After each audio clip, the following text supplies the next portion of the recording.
Alright, so we're on Discover Iceland number 6 out of 8. So we may even have time to do 2 of these today. So we got 12 minutes and 13 minutes, and then this one's definitely going to have to wait for another day. But let's get number 6 going here and see what we got. We're wrapping this thing up here. Think we may be somewhere around here, possibly here, maybe here. Yeah, I think we landed in this airport right here, and then we're going to be taking off. So appreciate having you, appreciate the love and support that I've seen so far on the channel. Hit that like button if you can, it'd be much appreciated. Oh yeah, and I think we got to turn around here before we take off. So we're going to have a little bit of a taxiway here.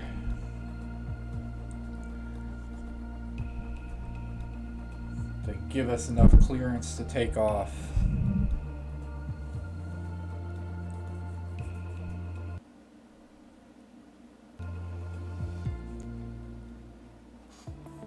Yeah, because we're sitting like right in the middle of the runway.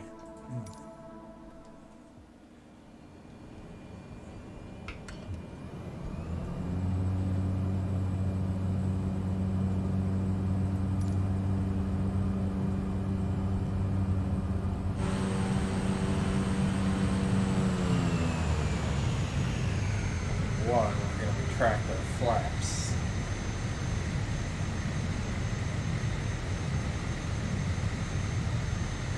Hit the brakes here.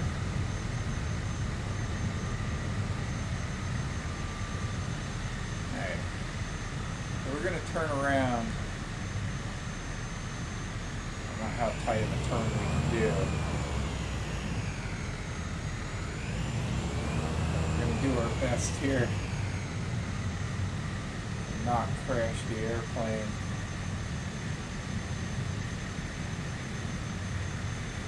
As we make our turn. So for the first one, we're going to be going about 6 minutes, 21 nautical miles. There we go. We can take off now.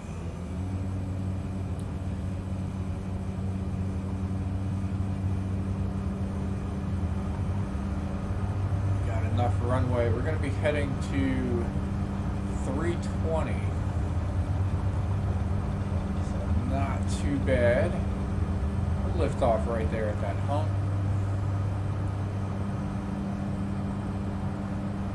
We'll bank up the mountain here.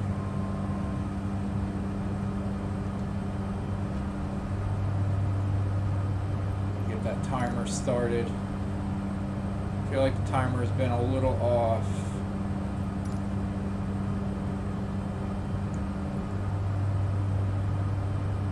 We're looking to head up this way, above that lake.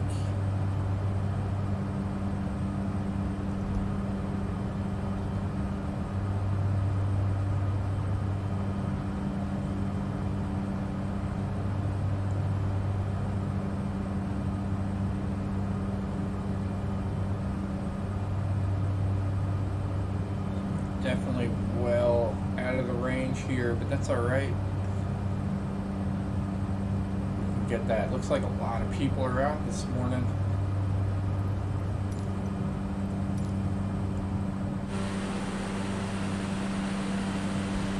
Reduce our throttle just a touch. Looks like everybody's ahead of us.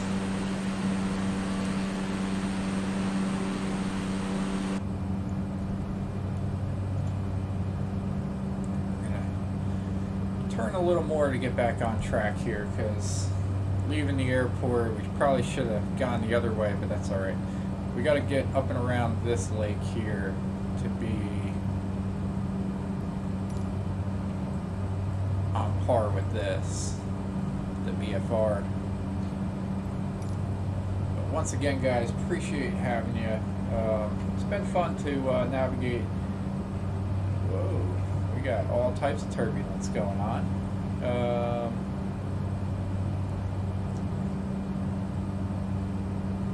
Instead of a sharp turn, we're just gonna try to navigate around there.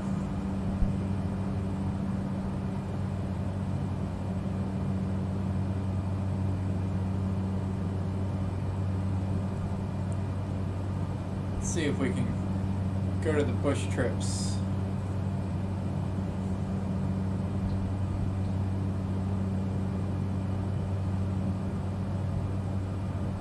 So we're in Iceland.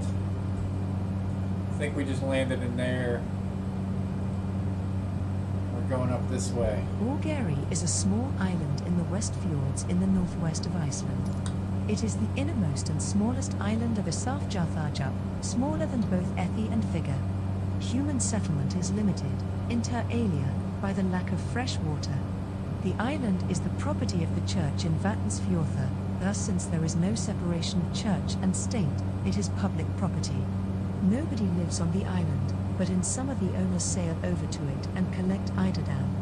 The area is very approximately 200 acres or 80 hectares. The A signifies a small island, while Borga is the genitive singular of Borg, which originally signified a hill.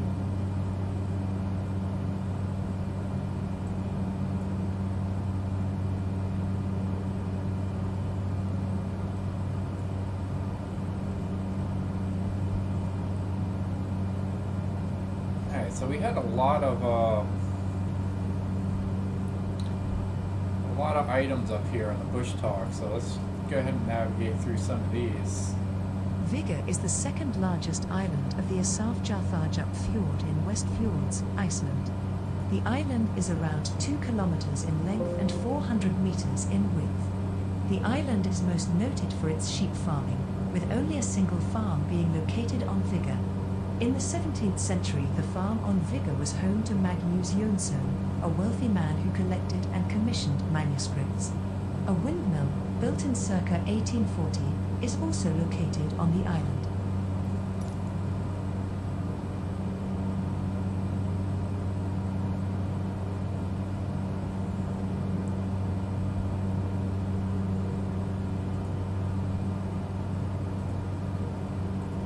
Suthervik is a fishing village and municipality on the west coast of Álftafjörður in West Fjords, Iceland.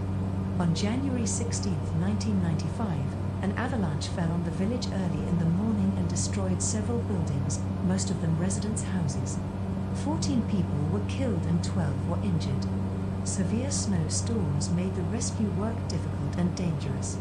The final survivor was rescued 23 hours after the avalanche had fallen, and the search continued into the evening of January 17th. A disaster relief fund was established, and within a week, the Icelandic public had donated 300 million krona to the relief effort.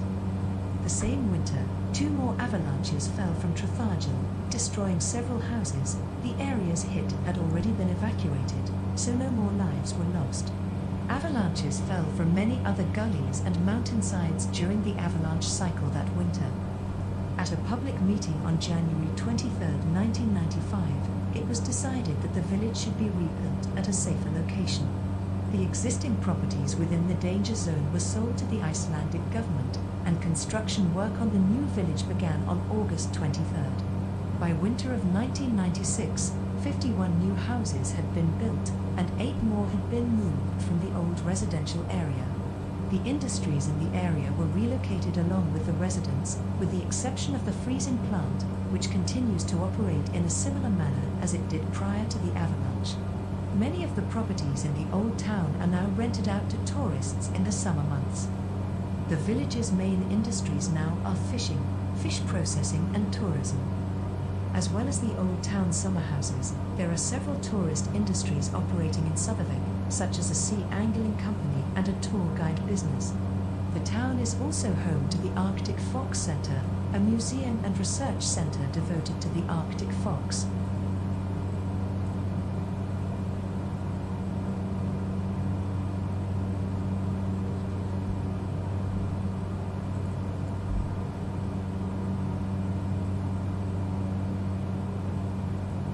The West Fjords Heritage Museum is a museum in Isafjörður in the West Fjords of Iceland. The museum is based on maritime heritage and gives an insight into the local West Fjords fisheries and fishing industry, as well the life of the fishermen, their families and the coastal culture through the centuries. The museum has made a policy concerning preservation of boats to restore them to their previous condition and to keep them seaworthy. The museum was opened in Tårnhuset on Fisherman's Day in 1988. Most of the museum collection consists of various historical things regarding the fisheries and the fishing industry around the West Fjords.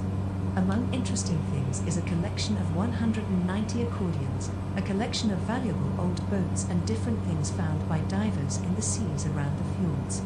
The museum is a popular point of interest. A local theatre group dressed in Icelandic national costumes makes a play of the daily life of the beginning 19th century, where they sing and dance to a music and put the fish bacalao out in the sun to dry. In 2013, during the summer opening time, 12,000 visitors came to visit the museum. The museum is open during the summertime.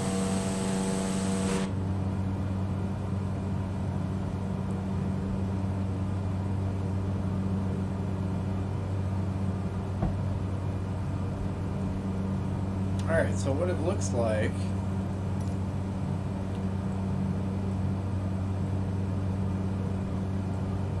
is we're going to be flying over a couple of these fingers of water. 1, 2, 3, we'll count that as 4, 5, 6, and then we're going to be coming in for a landing here.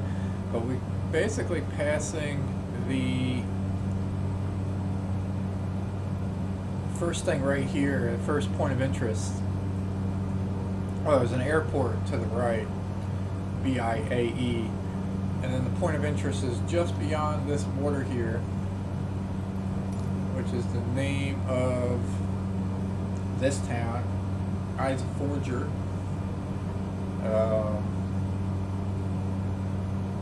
And then we can pretty much reset this, I think, and start the next one. We're going to go 20 nautical miles along the same heading on 320. We're basically there pretty much to the town of Iceland. Thought that was the same town. So one's a city, one's a town. And then we're going to be heading real quick. It's only 17 seconds and we're going to be landing. So we basically got to prepare for landing as we head up this way. Which I'm going to guess we're probably just chasing all these people.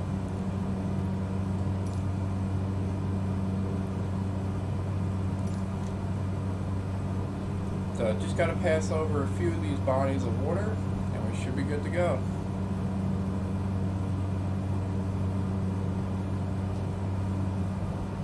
So we just kind of sit back, enjoying the scenery here. What's the local time? 6:56 a.m.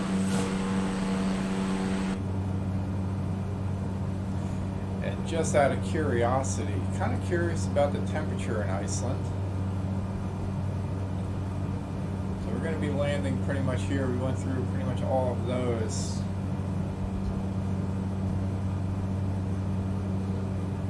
Temperature in Iceland.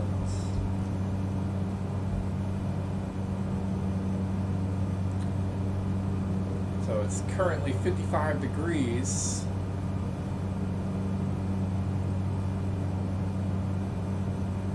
And we're looking at about the 50s. Doesn't drop too much at night. I'm gonna guess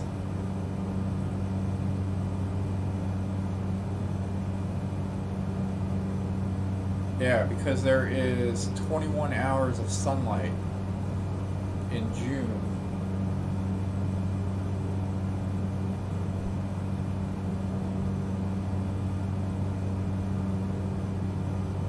So it's pretty much sun all day long. That's why you don't see that temperature drop or temperature change.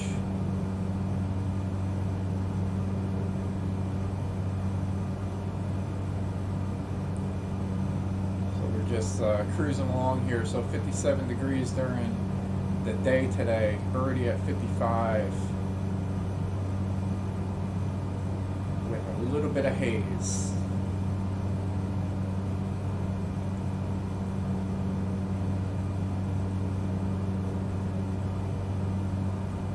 See what else we got up here. Bolungarvík is a small town and the only built-up area in the municipality of Bolungarvíkurkapsstaða in the northwest of Iceland, located on the West Fjords Peninsula, approximately 14 kilometers from the town of Ísafjörður and 473 kilometers from the capital city Reykjavik. It was one of Iceland's oldest fishing outposts and is close to abundant fishing grounds. Tourist sites include a camping site next to an indoor swimming pool with a waterslide, as well as a natural history museum where a polar bear specimen and the biggest bird collection in Iceland can be seen. Skallavik Bay can be reached by gravel road over a mountain pass. That same road also leads to the top of the Bolafjord mountain with views of the village of Bolungarvík, the Ísafjarðardjúp Fjord, the Jökulfirðir Fjords, the Hornstrandir Nature Reserve and the Denmark Strait. On the same spot there is a radar station. The surroundings of Bolungarvík are destinations for hiking, horse riding, sea angling and bird watching. Bolungarvík's facilities include apartment rental, a bank, a post office, 2 bars, a supermarket, a convenience store, a kindergarten, a primary school, a music school, a community center, a handcraft store and a tourist information center. Bolungarvík was the location for Nói Albinói, a movie by Dagur Kari about a disaffected teenager living in a remote Icelandic village. It was also the setting for Runar Runarson's 2015 film Sparrows. According to Loppinmabók, Þurfa Sandarfilla settled in Bolungarvík around 930 along with her brother from folklore. Folklore says they had a disagreement and put a spell on each other, as they were both skilled sorcerers. Þurfa laid on her brother that he would spend eternity as a monolith on which all birds would defecate. Þurfa in turn hexed his sister that she would forever stand where the wind blows most. The pillar that was said to be Þurfa collapsed in half in 1936. The legend says that same night the cliff where Þurfa sank in the sea. That night their spell washed away into the sea.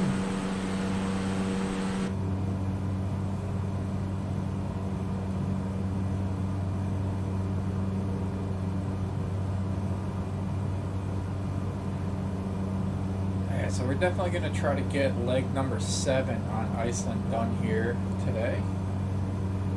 As soon as we land at this airport over here. Looks like we got quite a few people still there.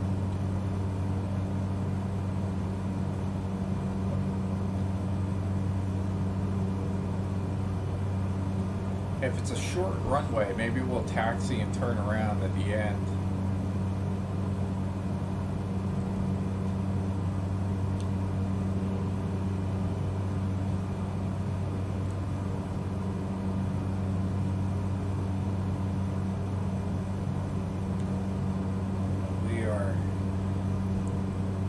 Approaching right here at this point.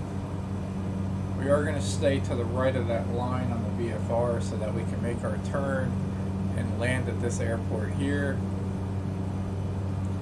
at BIIS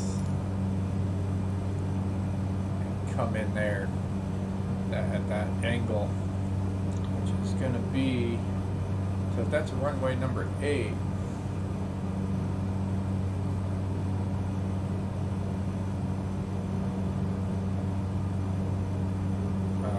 the other one should be like in this direction. Oh, nice, we got it here. So yeah, that's 26.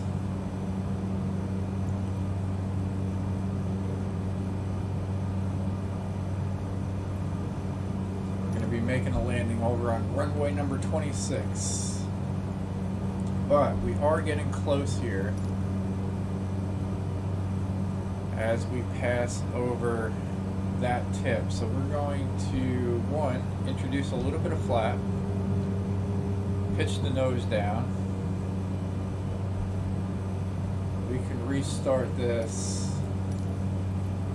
and really just close that out.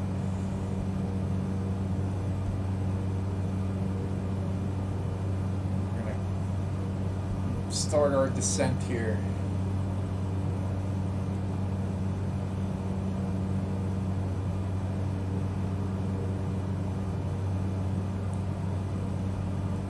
I think we need this either. So we can close that up. think we can fly just off of the instruments that we have in the airplane.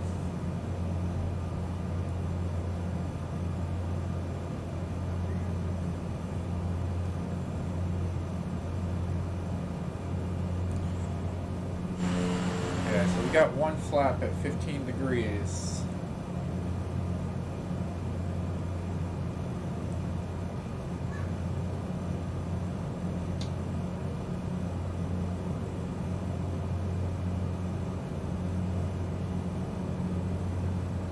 I'll leave it at that. We're doing pretty good on the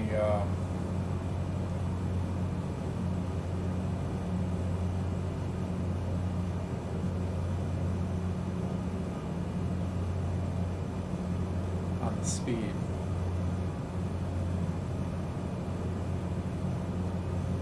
There is the airport over there.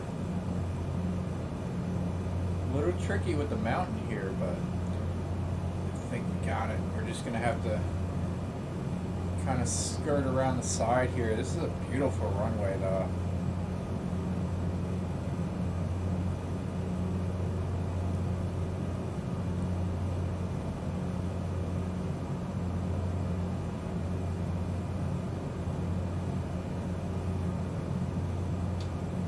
Beautiful location.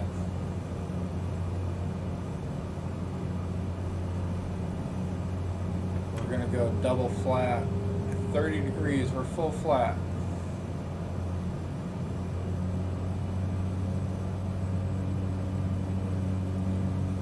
As we dip below the mountain, the sun goes away.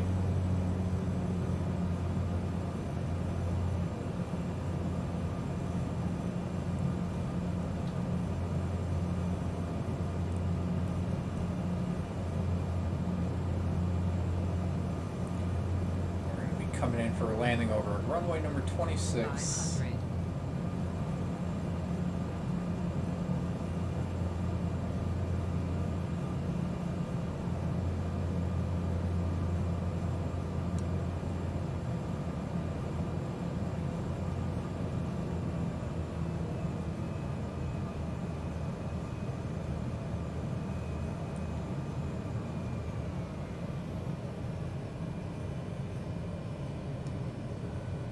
500.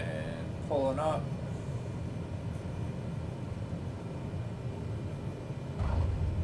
Just touching down, a little skip, that's fine. Beautiful landing. Beautiful airport. And we may even have enough runway here, so we're just gonna kind of leave it here, I think, and take off for the next leg. We got time. So appreciate you tuning in. Hit that like button if you can. We'll get the next one started here in just a moment.